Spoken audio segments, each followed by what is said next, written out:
Melanoma in situ, very underestimated in any of the statistics because most of those are diagnosed in dermatologist offices and rarely reported to the appropriate cases. There's no obligation. These numbers that the Cancer Society comes up with is by surveying about a quarter of all the hospitals in the United States and then extrapolating. And that's good for many cancers, but like leukemia and so forth, but not so good for melanoma, especially early melanomas. But the bottom line for this group, over 5,000 cases predicted in Florida this year of invasive melanoma that would need surgery and potentially consideration of lymph nodes. The death rate for the United States, almost 10,000 cases. And Florida is the number 2 state in the country for melanoma cases. But what's really alarming is what the projections are for the next 5 and 15 years. 5 years from now, the prediction is that melanoma cases will have increased by 50%, and 15 years from now, the prediction is that melanoma cases will have doubled, and that melanoma will be the 5th most common form of cancer, more common than colon cancer, which is currently in 4th place, and will drop out of the top 5 altogether. So melanoma treatment starts with surgery, even with all the great new developments that we've made for treating more advanced disease that we'll hear about after the break. Still starts with surgery, and we tend to use the thickness measurement that Dr. Messina talked about in her presentation as the first step in deciding how much surgery to do and whether or not to take out the lymph nodes. And the thicker the tumor, the greater the risk of it coming back right on the location where we find it. And so the wider the surgery we tend to do, and we use a standard measurement in most cases. Most of what we've done beyond those, in terms of surgery beyond the site of the in terms of the lymph nodes, was inspired by this man, Dr. Don Morton. He died just 2 years ago, right before this landmark study of his was published, and he was one of my mentors. He was in charge of my surgical training at UCLA back in the 1980s. So he developed this entire concept of trying to identify just one or a few sentinel lymph nodes, and then did a major international study, over 2,000 patients in the United States, Europe, and Australia, where some got the sentinel lymph node removed and the others did not have anything done to their lymph nodes to see what would happen. And we followed these cases. Moffitt Cancer Center was involved. Some of you may know our physician assistant, Chris. He was the only one of over the 20 years of this study that was still part of the study when it was finally analyzed and published in 2014. So he got the credit for Moffitt.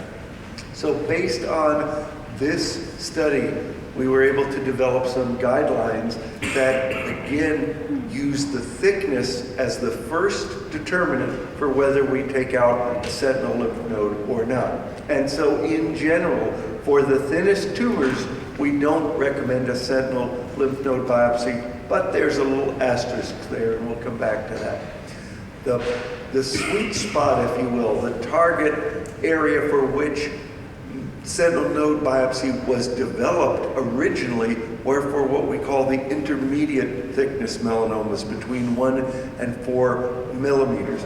The original theory was if we got the melanoma when it was too thick, the horse would be out of the barn and it would already have spread and there wouldn't be any point dealing with the lymph nodes. If we came too early, well, it wouldn't have even spread to the lymph nodes, so it wasn't necessary to deal with the lymph nodes. And so let's just work in the middle, sort of the Goldilocks theory. That's where the porridge would be just right. It isn't quite perfect, as we've learned, but it was a starting point that a lot of the early research was based on. And now I think that's been, all of this has been subject to evolution. But the biggest evolving area has been what to do if we find a positive lymph node.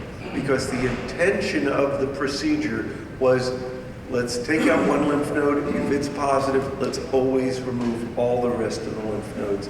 And that's an area very much in evolution. So each aspect of this has evolved, changed, and been studied, but let's look at it individually. So first of all, just a few pictures of the actual sentinel node biopsy process. It starts with a couple of injections, one of a radioactive tracer in our nuclear medicine department before you even come to surgery. We're very happy to have a brand new building here, brand new operating rooms, and right down the corner there is our nuclear medicine department. Patients get injected there, go right upstairs, and our new outpatient surgery. We have 4 operating rooms already built out, and a 5th that's in the shell stage, just literally right above our heads here, in addition to the 16 operating rooms we still have over at the main hospital. So that happens right here. Patients go upstairs, and then once they're asleep, we inject a blue dye so that we can visualize the lymph nodes as well as detect them with the radioactivity. So here's an example of a very modern, what we call a spect CT scan.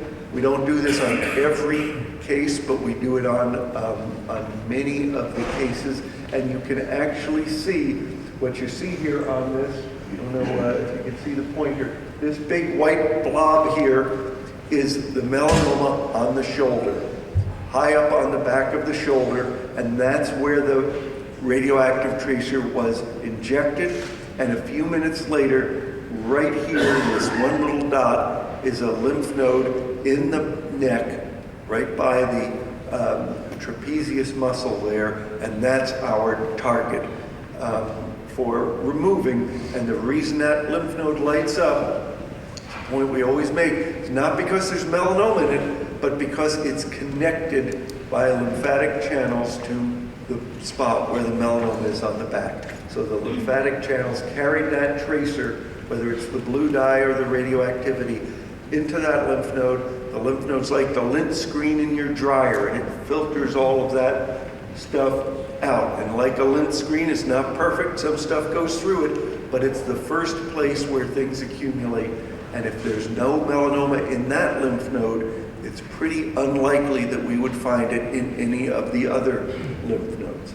So let's look at that. Using that picture that we now have and our handheld probe, basically a fancy medical Geiger counter, we can make an incision right over that lymph node, cut right down to it, and then we usually will see our blue dye coming right into the lymphatic channel and going right into the lymph node and turning at least part of that lymph node blue.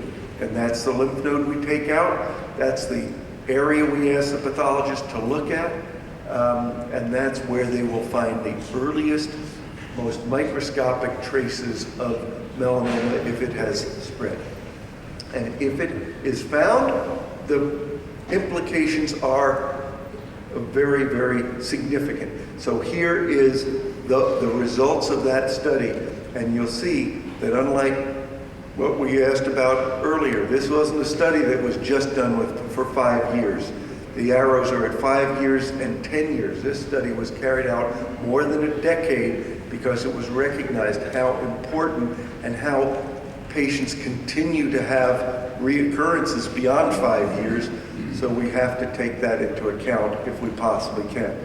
Anyway, patients whose sentinel node was negative and whose melanoma was in that intermediate thickness sweet spot of 1 to 4 millimeters, if their sentinel node was negative in this international study, and remember, if they lived 10 years, means their diagnosis was 2004 or before, okay? Or else they couldn't have been 10-year survivors in 2014.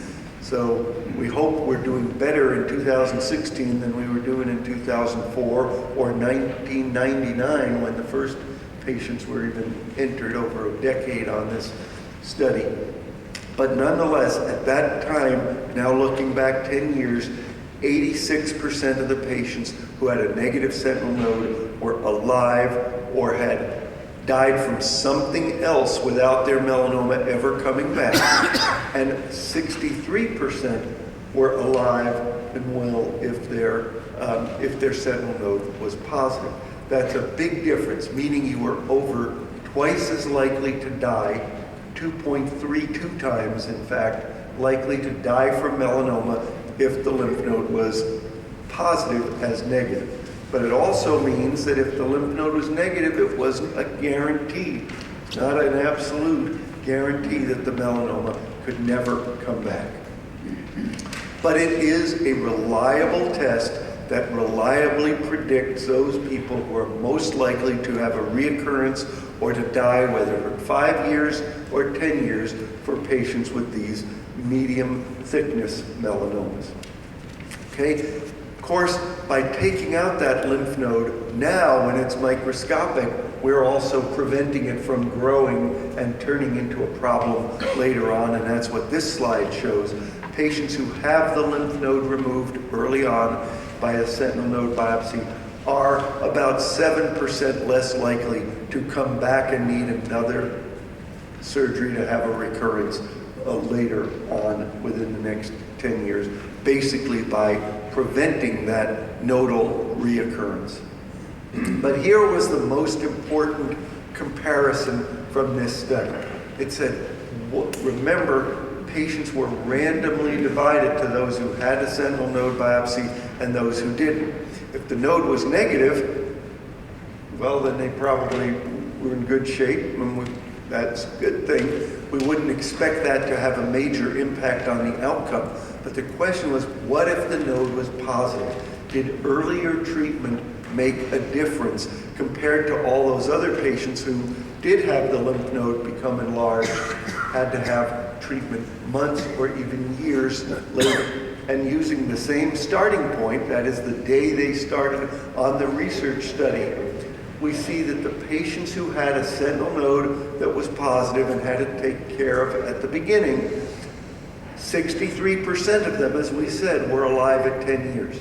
But among their counterparts who were randomized not to have the lymph node removed until it became enlarged, only 41% of those patients were still alive 10 years after they started the study.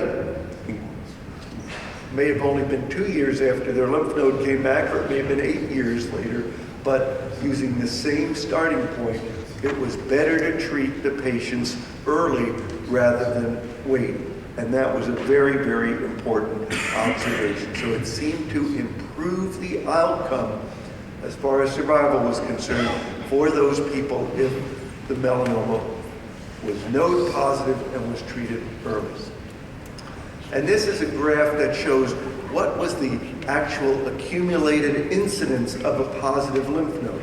So in the red line is the people who were randomized to get the lymph node biopsy at the beginning, and 16% of them had a positive node, and over time, a few more patients developed a positive node even though the test was negative. The test is not perfect. Some people who have a positive node are not identified by the sentinel node biopsy technique. Now, the fancy scan that I showed you, that spect CT 3D kind of scan, was not used at all in this research study. And using that technique, we've actually cut down quite a bit on the number of these cases that are missed. But I know no test is going to be 100%. Some of them are going to slip through the cracks. On the other hand, in the blue line is everyone on the control arm. All of them had to wait and find out whether their lymph node would become enlarged. And you see that the curves at 10 years are almost together. There actually are some cases where the lymph node doesn't show up for more than a decade. The longest that I've ever seen was 40 years before the lymph node became enlarged, but it's really rare for it to be more than 20 years. but it doesn't have to happen even within the first 10 years, and that's why this is a long-term problem. But still, sentinel node biopsy identifies most of the people right at the gate outset who would have needed that surgery sooner or later, with a low rate of missing the positive lymph nodes. And right now, we would say that rate is about 2%. So out of 100 people with a negative sentinel node, about 2 will come back eventually and need further surgery on the lymph node. That's pretty good for a medical test. So what do we recommend for patients in this category, 1 to 4 millimeters? We say sentinel node biopsy is indicated in any patient, wherever their melanoma might be in that group, for providing reliable information with few nodal recurrences, and may be very valuable for the patients with a positive lymph node. For the thicker patients, while it may be that in some cases indeed the value is diminished because there's a higher chance of spread beyond the lymph nodes, it's still very reliable. It still reduces the need for subsequent surgery. We still recommend it, but we pay even more attention to those patients who have a thick sentinel node negative melanoma, because some of them still have a recurrence where it bypassed the lymph node altogether. And the really interesting and challenging area these days has been what to do for the thinner melanomas. How do we personalize the treatment so that we can use this procedure only in the patients who are most likely to need it? And the bottom line is we start with thickness again, and we usually use a cutoff of about 0.75. 0.75 and below, we rarely ever do a sentinel node biopsy. 0.76 to 0.99, we will do it in many cases, particularly if the patient is younger, or if we see a high number, even one, but especially if we see a high number of mitoses on that count that the pathologist has done. So I'm going to just skip to this and close by talking about when do we remove all of the lymph nodes. And this, as I said, is a controversial and an evolving area. And it's important to remember that when we're talking about do we need all the lymph nodes removed, we're talking about those sentinel node cases, the microscopic cases. If the lymph nodes are already enlarged, if we've seen them on a CAT scan or a PET scan or an ultrasound, or we feel them, and there's no other sign that the melanoma has spread, we always recommend complete lymph node removal in every one of those cases. For the patient with a positive sentinel node, the lymph node removal, the complete lymph node dissection, is still the standard of care recommendation. It's still what we recommend. But some people are doing well without having that surgery. I just saw a patient on Wednesday, 9 years out from another randomized trial. She was, you flip a coin, heads you have their lymph nodes removed, tails you don't. She's 9 years out, didn't have the lymph nodes removed, doing fine. We've already seen a couple of people reach the 10-year point on that study without having any further reoccurrence after just the sentinel node was removed. But remember, we know that even 10 years isn't enough to identify all of the reoccurrences, but it's certainly very, very favorable. And we think we're going to see more and more cases where we can identify a low risk of further spread and not do the lymph node removal.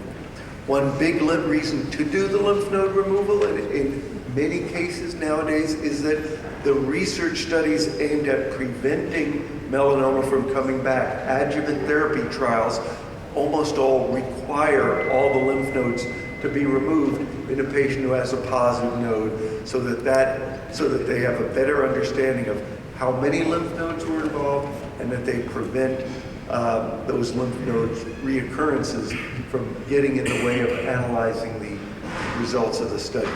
It could cause an imbalance if all the patients in one group didn't have the surgery and in the other group they did. So that's a perfect lead-in to our next talk, which is about adjuvant therapy and what can we do to prevent melanoma from reoccurrence.